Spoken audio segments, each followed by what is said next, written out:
اوعى تعمل مطبخك مع ديزاينر، اوعى تعمل مطبخك مع صنايعي، اوعى تعمل تصميم مطبخك وبعد كده تنفذه مع حد تاني، اوعى تعمل التصميم مع شركة وتروح تنفذه مع حد تاني، اوعى تعمل مطبخك مع شركة ما بتمتلكش مصنعها، لان لو هي ما امتلكتش مصنعها فهي بنسبة 99% الشركة دي بتعتمد على مصانع خدمية. المصانع الخدمية بتطلع جودة سيئة جدا، بيكون فيها تشليع، بيكون فيها مشاكل في التجميع، بيكون في مشاكل مش هتقدر ان انت تعالجها.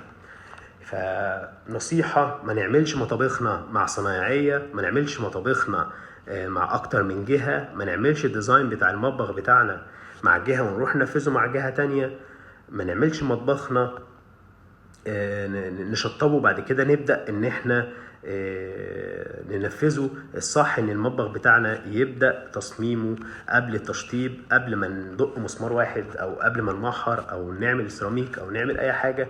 الصح ان احنا نعمل مطبخنا.